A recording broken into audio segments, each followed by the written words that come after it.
Go back to Francis, who's at the Results Operations Centre in Pretoria, in Tshwane, to find out who she's got with her and what the situation is at the moment. Okay, so how long before you come to me?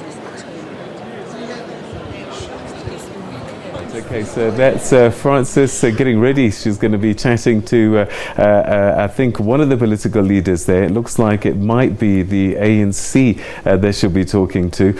Again, it's early days, but it looks as if that the ruling party, the governing party, is pretty happy with some of the results that have come through so far.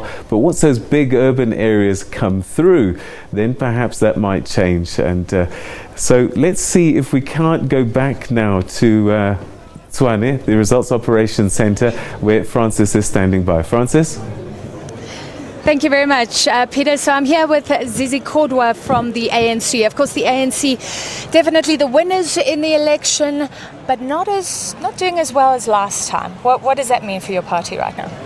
Well, firstly, people have spoken. It's important to appreciate that the results that are trickling in is not a total picture. It's early days to say basis on numbers, because we can't give a definitive commentary on the numbers. But in the overall, we're quite truly humbled by the continued support that our people continue to endow in the African National Congress. As you can see across the country, our people went out in their numbers. In some other areas, you had inclement weather. Against that weather, people came out in numbers. We do appreciate that. We don't take that support for granted. And we do want to comment that we will make sure that we do everything that our people told us as we're doing door to door. We'll make sure that we grow the economy, we create more jobs, we deal with some of the things that people had raised with us, fighting corruption, for example. We don't take for granted the mandate, the overwhelming that mandate that is coming out even in other provinces, that our people continue to bestow to the leadership and confidence in the ANC. Last time you got 62%. You're now down to about 57%, although I think it's better than the local government elections. And there was analysis at that time that people were maybe disillusioned with the ANC. Loyal voters who had always voted for the ANC were maybe staying away. Do you think you've got some of those voters back?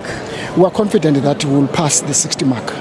The fact that there are a number of other strong base of the African National Congress that is still yet to come. That's why we can't make a definitive commentary on the numbers, because they continue to change. We're quite happy with the work that the Commission has done. And I think their commitment that by 10 o'clock this evening, we could have 90% of the VTs being counted. It gives an indication of the work and the hard work that the Commission has done. We also want to thank the PLC, our reps in the African National Congress and other reps from other political parties, the manner in which they've conducted themselves, because I think we have to do it on behalf of our people, not just for the African National Congress and selfishly for other political parties. This is a maturation of our democracy.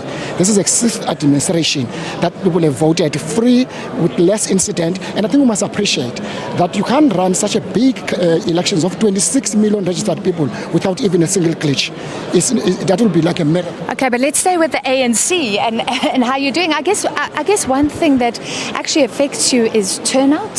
And none of the parties, including the ANC, seems to have appealed to young voters. A lot of them didn't even register. We're looking at a low turnout generally, and then there are unregistered voters as well. Does that concern you? By all international standards, if you talk about turnout and overwhelmingly, 50+1 is overwhelming. So South Africa was still doing relatively well compared to other developed democracies.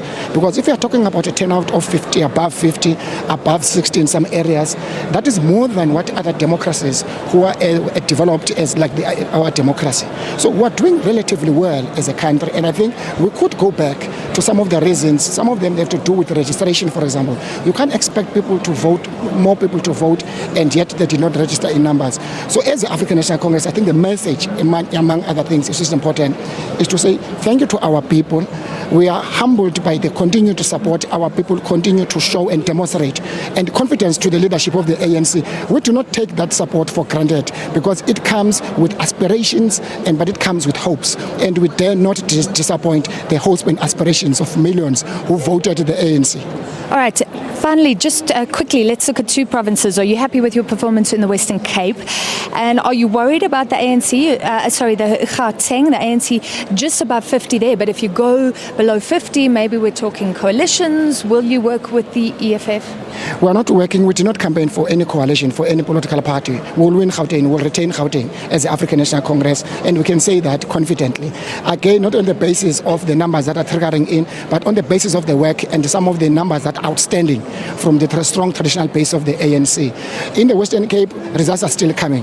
We are still confident that from where we were in 2014 and 2016, we'll do much better this time around in the Western Cape. All right, thank you so much. That was Zizi Kodwa, spokesperson for the ANC. And let's speak to the spokesperson for the DA now. Second